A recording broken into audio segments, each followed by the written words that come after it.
What is up, Jabber Nation? We are back for another episode. It's been a while again. We've been A couple weeks, I think. been a little busy, so we got the Facebook Live video up. We're just gonna get into it here. So the Seahawks Packers games Thursday night.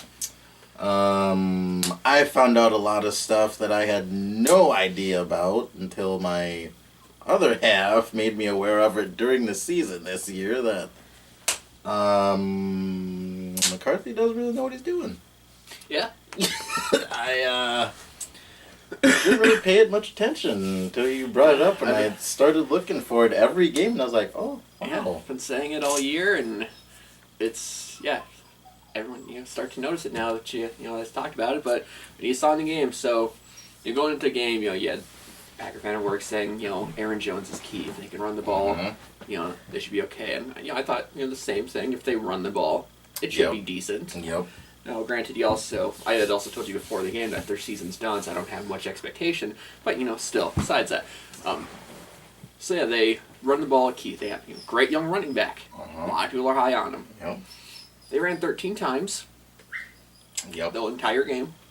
Yeah, entire game. Good portion of that was in the first half. I was going to say, first half, he got his touches. Yeah, so McCarthy doing his usual McCarthy thing is, let's get away from the run game and just rely strictly on the passing. And, Aaron Rodgers didn't look the best. No. He missed a lot of, passes and whatnot, but when the defense knows you quit running the ball and they can play strictly pass, that changes the dynamic. It makes it really, tough, no matter who the quarterback is, to, make those plays. So, some people pointing out, Rodgers, didn't look good, and granted, he didn't, but once again, run the ball. That opens up the passing game a lot. Yep. And for some reason, McCarthy didn't want to do that. He didn't want to challenge the Lockett catch, which set up the game-winning score. Oh, yeah. That was clearly not a catch. Yeah, he claims he didn't have a good look, and no one told him to challenge it. And also, since he wasted 2 timeouts earlier, they only had 1 timeout to work with. So if they'd lost challenge, they'd have been out of timeouts, but, whatever. But one, you would have won the challenge. Well, yeah, because they would have looked at it, and they would have saw that when it was clear as day. Like, he hit the ground, and then the ball shifted as he hit the ground. And the ball touched the ground. And it actually hit the grass. Yeah, so that would have changed that. That was a big play. Yeah, that was huge. So that would have changed it. That was huge. And then, so on top of that, then they have the 4th and 2. Just over 4 minutes left. And on 4th and 2, it was at their own 35 or something like that. Mm-hmm. So you just need 2 yards. Yeah. And they decided to punt it. And they never got the ball back. I was gonna say that was. So that was the game. Yeah, that was the game because they didn't have the timeouts to stop. They only had 1 plus a 2-minute warning. Now, I get it. You want to trust your defense. That defense has been getting torched the entire you don't second want to half. Yeah. So, and that's the kind of thing with the Packers' defense is they play really well for the first half and then, most way into the third, but then that's when they start falling apart. Yep. It's happened several games in a row now. Against the Rams. They did really good the first half. Yep. Pretty decent Second start of the half, third. Todd Gurley got and then, going. downhill. Yep. Patriots, same thing. Did really good for 3 quarters. Yeah. 4th quarter came, downhill. Yep. This exact same way. Did really good the first half. Second half, not so much. And like I said, I like what their defense is doing, the way it's progressing. They're showing progress. Using that Fackrell guy. Man, 3 sacks. Yeah, he was an animal. Yeah, that was the one bright spot. And, look, that's now Matthews' heir apparent. Yeah. Because hopefully Matthews is gone after the season. Yeah, we all know how much you love Matthews. Oh, yeah. If people watch our show here. Now, granted, I like him more than I like McCarthy right now. Yeah, right. So, but yeah, these are constant mistakes McCarthy's making. Bad time management, poor play calling. Run the freaking football. You have a very good running back. Run it. Now, granted, you might not see the results you want early on. I think that's maybe what kind of held him back from doing it more is, they weren't getting a lot of big runs. But that's why you stay with it, though. Well, yeah, you have get those, you have to plow through those, 1, 2, maybe 3 yard runs. Because if you get in like the third or fourth quarter, those 1 and 2 yard plays are going to turn into like 4 and 5. Yeah. Plus, Jack Constant wears down the defense. Yep. Opens up the passing game with play action because now they know you're going to run it. So if you do a play action, they have to respect the run. Whereas in the second half, they know they're not going to run the ball. Yeah, pretend to hand it off, whatever. Who cares?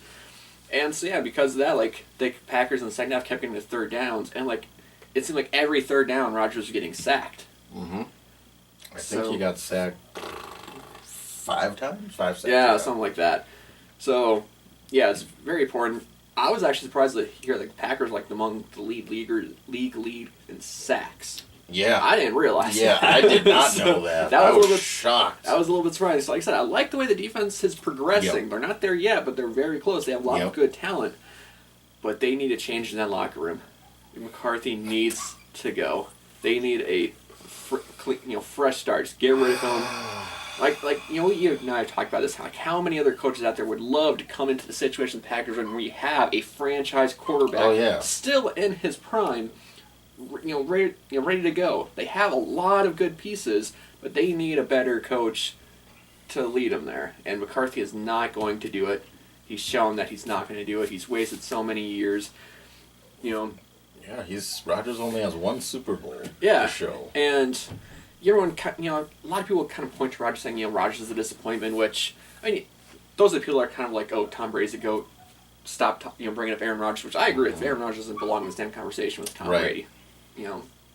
There is no comparison. Rodgers summed it up perfectly when he was asked about it. He said, Brady has 5 rings. Last time I checked, that kind of ends the argument. Yep. And that's true, yeah. So Rodgers, he doesn't belong in the same category as Tom Brady when it comes to the GOAT. He doesn't belong in the same category as Peyton Manning, Joe Montana, all those, he doesn't belong in that conversation. He has the talent to be there, but he just hasn't had the wins there. Whatever, people say, oh, it's a blemish on Rodgers. Rodgers only has 1 ring, but I remember the year after they won the Super Bowl, they won 15-1. But the defense, that's when the defense started to decline. Yep. Where they had to score in every single possession. And it's been like that ever since, where if the offense has to punt 2 or 3 times, they're done. Yeah, that's huge. Because the defense can't stop anybody. That's big. And then they've had some, blunders in the playoffs. Seattle, where they had a game they should have won, and the NFC Championship. Onside kick, but that was later on of the mistakes.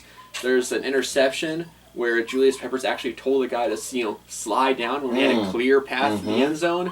Why that happened, I still have no idea. Run it back to the end zone, that game is done. Plus, there's a 2-point conversion where the ball was just floated up, and Clinton Dix just kind of watched it go right into the Seahawks player's hands. I remember that, yeah. Yep. It's literally just this big lob where all Clinton Dix had to do is go, no. And it would have ended the game. It was so slow, he had more than enough time to make a play on the ball. Yeah, so then after that, the onside kick and, that whole disaster thing there. So, that was, one of them. And there's been other instances in the playoffs where it's been the defense or it's been McCarthy's boneheaded play calling. That's done him in. So, granted, I get where, conversation about Rodgers where it's he's not the greatest. I get it, he's not.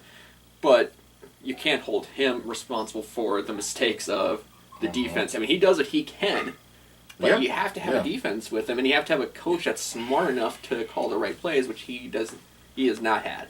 Yeah. And like I said, McCarthy was basically gifted a championship. I tell people that all the time that are Packer fans, besides you, and they look at me like I'm an idiot. I'm like, they had Aaron Rodgers, they had Charles Woodson, Clay Matthews was coming into his own, and they had... they had Jordy Nelson, they had that was Greg Jordy Jennings, Nelson's coming out game, Greg Super Jennings, Bowl. Donald Driver. They had a lot of talent on that team. That team was loaded. If McCarthy didn't win a Super Bowl with that team, then I don't know. Yeah, but that was 2010 when they won. Yeah. You can't be like, oh, well, he won a Super Bowl. It's been 8 years now. Yeah. The statute of limitations on that is done and over. Yeah. So, if they don't want to fire him mid-season, I get it. Let him finish the season out. I understand. Just can him at the end of the year. Right, but at the end of the year, let's end this. It needs to end. I noticed too in the last few.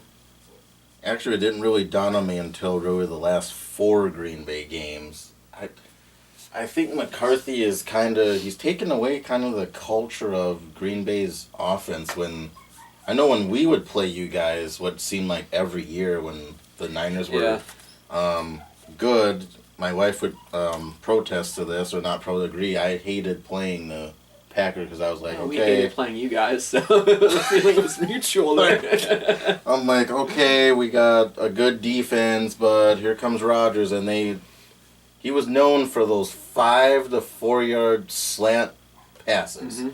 That was their bread and butter for so many years, and I feel like now, these last few years, McCarthy's so enamored with, we got to throw the ball down the field. Yeah, actually, now that you mention it, I can't remember the last time in drives they had slant passes for their whole plays. Yeah, whole play calls. They're very rarely run those. Because in the Seahawks game, if you notice, some of the sacks weren't on the O-line. A lot of it was just Rodgers holding the ball for so long, waiting for something to develop. A lot of the sacks Rodgers had this entire year isn't on the O-line. Yeah. They give him a lot of time. He's just holding the ball too long, waiting for something to go. And when you hold the ball 4, 5, 6 seconds, you're going to get hit. Yeah.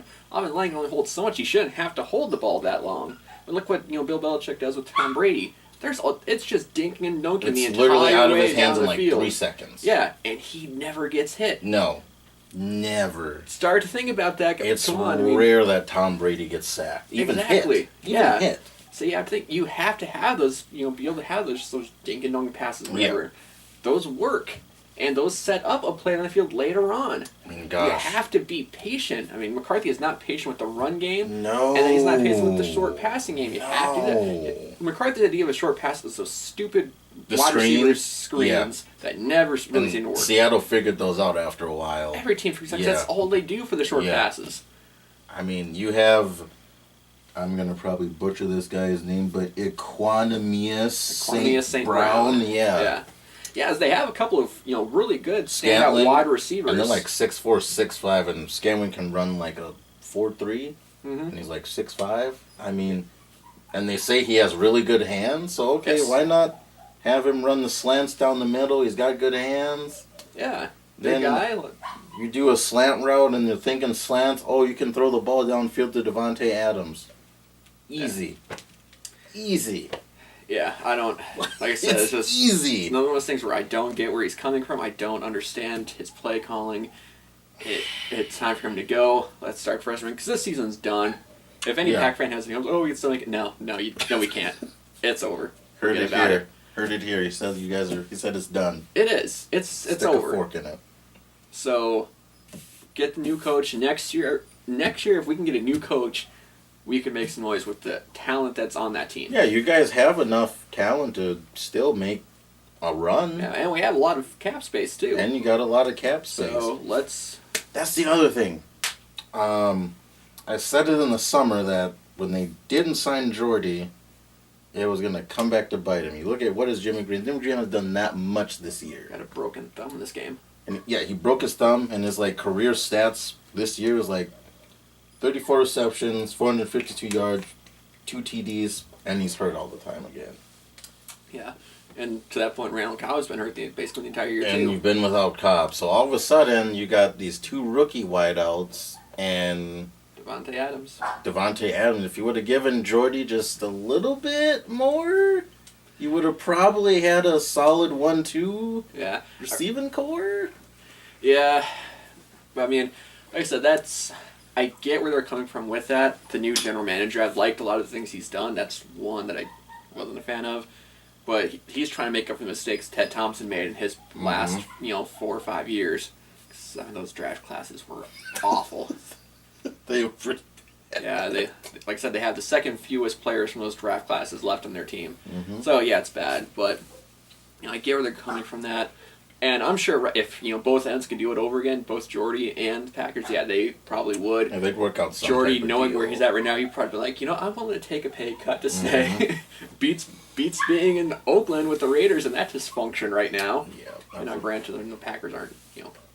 I think the Packers are. The locker room's getting more and more dysfunctional with terrible, coaching. But still, but I mean, and like I said, that's where it comes to business of things. Or the Packers are like, all right, well, we need to cut ties, and unfortunately, they cut a fan favorite too. Yeah. And so, on the subject of that, loyalty, we can transition right in. Huh? Yeah, so it's official. Le'Veon Bell not playing this year. Yep. Done. Didn't show up. Gonna be a free agent this summer. Yes. He forfeited $14.57 million. Mm-hmm. And a lot of there's a lot of controversy, in public and stuff, around town. A lot of people are different ends of the spectrum on this. Some people are like, oh, he should have signed, played, showed loyalty to the team, really to the fans. Heated. And then there's the other side where it's a business decision. Mm-hmm. He's trying to set a precedent. Mm-hmm. And so it's just a matter of, okay, well, this loyalty that everyone seems to like to talk about. Yeah. How important is it? And is there this double standard where players need loyalty? Organization, no, they don't need loyalty. No. So why is it that players need loyalty but the organization doesn't? Exactly. Where's that double? Why is there that double standard? So, when I think of sports loyalty, I guess I always, today I was thinking back to all the older players in any sports, like Reggie Miller or Allen Iverson, and then it dawned on me, okay, Michael Jordan, pretty loyal to Chicago, but what happened if some of his years in Chicago when he was on those championships, if, say, they broke up the whole team after the second championship they won? Yeah. Would he have still stayed there? Or would he have wanted out? We'll never know. But, and then, you go back and you even look at the big LeBron thing when he went to Miami the first time when he left. Okay? They literally had nobody for him in Cleveland, no good players at all. No. But still, people to this day say, oh, he should have stayed, and this, that, and the other. I asked some people yesterday, and I think it was Friday or whatever. I was texting you about it, and actually it was Jamie. Shout out to Jamie Magnuson. He said that the players should stay there unless they get traded. I was like, even if there's no chance of winning a title, he's like, yep. I was like, yes. I don't know that one. Yeah, I remember you texting that. And, that is, I could not disagree with that anymore. Because it's a tough one. See now, what fans want, they want loyalty from that player to them. Mm-hmm. That's really what they want. They want loyalty player to them. Yep. But at the same token, the fans should want loyalty from the organization to them. Right. That's the other part they never say. So Le'Veon Bell, for example, what he's looking, he wants a long-term deal. Mm-hmm. And when it comes to running backs, that's really hard to get. It is, especially nowadays. Exactly. So he wants this, and then, oh, by the way, players hate the franchise tag. They hate it. Can't stand it. So what he was looking for, he wanted a long-term deal. Mm-hmm. Now, granted, he did want a lot of money. He did. He wanted to be the highest paid running back. Yeah, so they couldn't work out a deal, so the Steelers franchise tagged him. Yep. Would have paid him a lot of money for this year. Mm-hmm. Like I said, $14.57 million or something like that. He chose to disregard that. Mm-hmm. Now, on the same token, going back to the Packers, if you want loyalty, they cut Jordy Nelson. So, Le'Veon Bell could have signed there, but they could have just released him anyways. Right. Organizations do that all the time. Yes, you see it all the time in sports. They do it all the time where they will release one as a business decision. Quote, business decision. So when the organizations do it, it's business. When the player does it, they're not loyal. Yeah, they're not loyal then because they're leaving. It's all a business. Yep. All of it. Yeah, it all is. Do I think Le'Veon Bell would have loved to just worked out a deal and stayed there? Yes. Of He would course. have loved that. It didn't work out that way. No. And I think really ultimately what prevented Le'Veon from coming back is Earl Thomas. Mm-hmm. Seeing him get hurt and be out the rest of the year, yeah, he realized he can't come back and risk being hurt. Because if he gets a serious injury leading into free agency, that's really going to diminish. Yeah. That's really going to diminish what he can get. Yeah. Now, granted, this, some organizations could be looking at what he's doing right now, and that this could diminish what he gets. Mm-hmm. One, because you just missed an entire year of football. Yeah. That's hard to come back from. Yeah. So, I mean, the organization might be like, well, I don't know if we want to touch you. On Le'Veon's slight defense, though, he did save his body for a full year from getting any hits and bruises at running back. That's just a small defense, though. Yeah. I think he should have been on the field, though, but... Right. So, I mean, if organizations can cut a player at any time, which they can in football, that doesn't work for all sports. Right. Like in football, an organization could release a player at any time. Their salary's done. Yep. They're on the street. But that's just a business decision. It's a business decision. We get it. Player holds out wants that contract. Mm-hmm. Oh, he's not loyal. He's not loyal. He wants to be traded. Oh, he's not loyal. Yeah, like I don't get that. Like if they say the player isn't going to be loyal, then they have to give like a very good example or have a very legit reason, because that's a very vague. Right. Like, thing, Mm-hmm. So, I mean, it's... Yeah, if you want a great example of loyalty, just look at the Patriots and Tom Brady. Mm-hmm. Those two sides coexist very well. They do.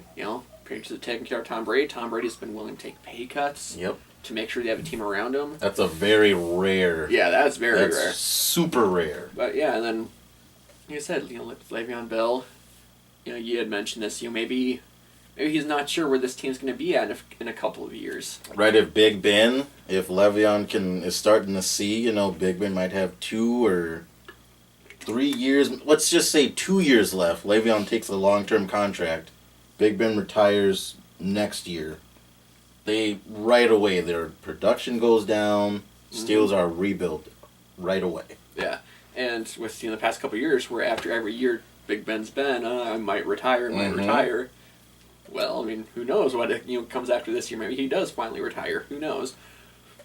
But yeah, I mean, if fans want loyalties, you have to expect it from both sides. Yeah. You can't just punish the players for not showing loyalty, but then the owners. Yep. Whatever. Because if the business wanted to show loyalty to Le'Veon Bell, they would have given him the deal he wanted. That's the other thing. Like, I want to know what happened and was said, like, behind, like, closed doors. What were the Steelers... Right, because, I mean, that plays a big part in this whole situation was... Because the talent's there. Yeah, it's like, I mean, how big of a contract did the Steelers offer him? Right. Did they offer him a long-term contract? That's, the part of it we don't know. And I'm just going to tell you, the next collective bargaining agreement, franchise tag is going out. Guaranteed. It has to. Guaranteed. It has to. That is no just way. Ask Kirk Cousins. Yeah? Well, I mean, ultimately worked out for him. Yeah, where he got paid in Minnesota. Yeah, but that franchise tag is... Players are not going to want that back in the CBA. I would not be shocked if that's gone. Yeah, and really, as a football fan, you probably should be worrying about the next collective bargaining agreement. So that's probably not going to go well. No. Next one, that's there's a lot. There's already been players saying prepare for a holdout when it comes to that collective bargaining agreement. So yeah, it's going to be interesting to see. You imagine not a whole season of the NFL, players just hold out? As big as football is, that would hurt them. Huge. So bad.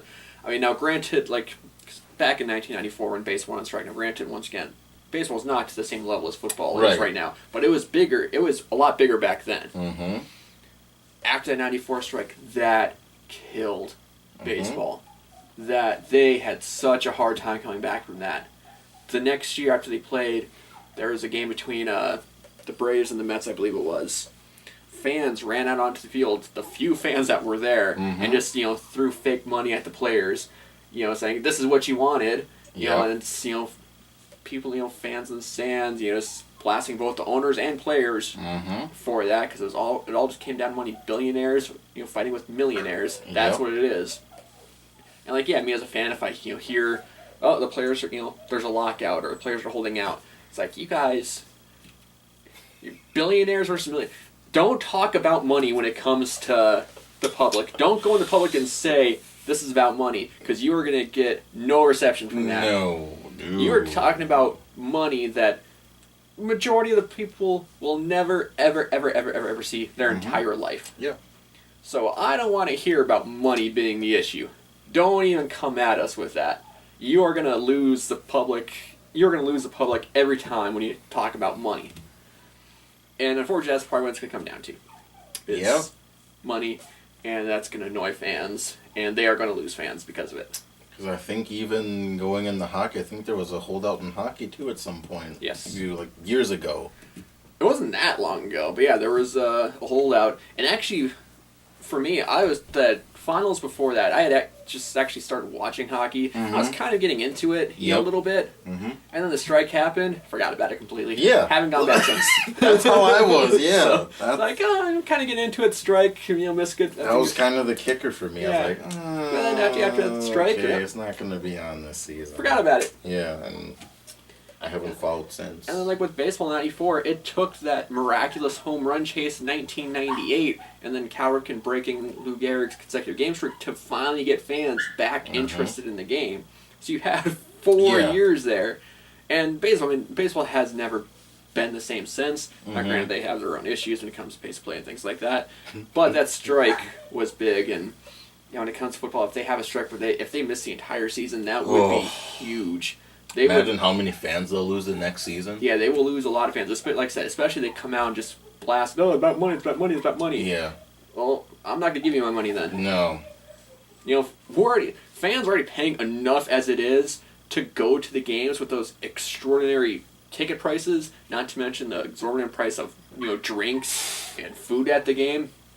And then if you want to, watch football, too. You got to pay, $200 some odd dollars or whatever it is for the Sunday ticket. Yep. And you can only go through one provider for that. Yeah. Which, by the way, if you want more money, stop having it just at one provider. Let anyone get the Sunday ticket. I'm just saying. I guarantee you they will make significantly more money if they did that. Yeah. But, I don't work for the NFL. If they want to work for me, I can give them ideas like that. If they want to pay me a lot of money to do it, I'll do it. But that's... Yeah, so... that'd be the ideal thing to do. Yeah, so that would be huge if they missed an entire season. They would lose a lot of fans. And like I said, then money for, as you said, merchandise. Yeah, people NFL wouldn't buy anything. Are not cheap. No. So like I said, fans are paying a lot of money. Yeah. And we're putting a lot of money in owners' and players' pockets. Yeah, and if you want to talk about loyalty, why not have the NFL and the NFL players show a little bit of loyalty to the fans? The fan bases? Yeah. Show a little bit of loyalty. Show any sort of appreciation for the fans.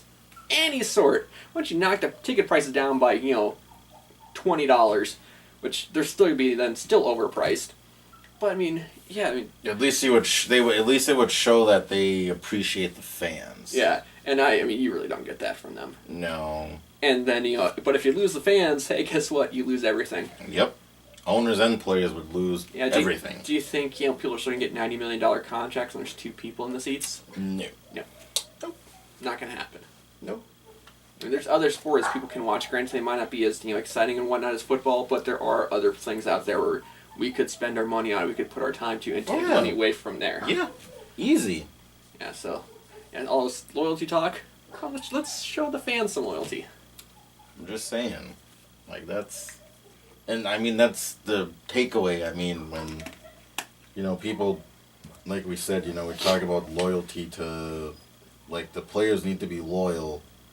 And they have to ask themselves, too, okay, has this player that they said isn't loyal, how many years has he played on a team watching them? If he's been there for 8+ years and he hasn't been to the playoffs, he asks the owners or GMs each year, what are we going to do differently? They say they're going to do this, they're going to get this play, and they don't do anything. What do they expect the players to do then? Yeah, just sit there and play for a bad team. What if, it's a lot of players' dreams to win 1 Super Bowl. And then other players' dreams of the Hall of Fame. Yes, and yet, you ask 90% of players, they will say their dream is to win a Super Bowl in the NFL. Yeah. That's their number 1 goal. Yeah. That's why you play the game. You play to win. Yeah. quote Herm Edwards, you play to win the game. Play to win the game. Yeah, that's what they're striving for. Is they want to win. No one wants to play for a losing team. No. And then when the organization constantly puts no one around you. Yeah. Yeah. I understand why they want to go. That's why I have no issues with players that want to leave. If they've been there their whole career and they've never experienced a playoff game or playoff game at home or like an NFC championship or AFC world title game, I'm like, I have no players. If players want to leave, and I have no problem if the organizations need to cut the players. It works both ways. It does. It really does. So I have no problem with that. Speaking of players leaving, there's been some issues in Golden State. Some cracks in the shield. Yes. Heated discussion between Draymond and KD on the bench. Which led to Draymond getting suspended for a game. And it continued in the locker room after that game too, I guess. So, and, KD, free agent at the end of the year. Already a lot of talk about him not returning to Golden State next year. There's also a thing that I read too where there's whispers in the locker room of other Golden State players saying we aren't going to be on camp this year to recruit KD. Yeah, so next year the Warriors have KD who's a free agent, Klay Thompson who's a free agent. Yep. And then, Cousins, but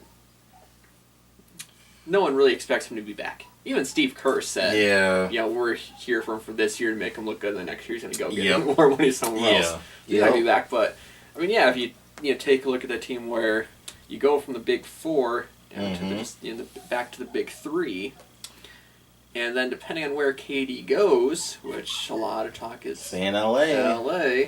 So you have LeBron with LeBron and at some KD point in on his a career. Team. And then there's talk about Anthony Davis going there. Oh, so all of a sudden it gets interesting. Which big three do you like more? I like LA. Well, because now you have Kevin Durant who knows that system. And as great as Steph Curry and Klay Thompson are, and Draymond Green's pretty good too, they aren't a match for LeBron, KD, and Anthony Davis all on the same team. That's too much. Which then once again makes the NBA season really boring. Unwatchable. Yeah. The NBA just has this infatuation with these super teams. My God, it's boring. But people are still watching, so they're not going to do anything because people are still watching, paying money to see the games. But me, it's like, okay, if that happens, why play the season? What's the point? Also, and we have Jimmy B went to the Sixers also. Yes, got traded to the Sixers. So they're probably the best in the East right now. Yeah, because Boston cannot seem to get things figured out.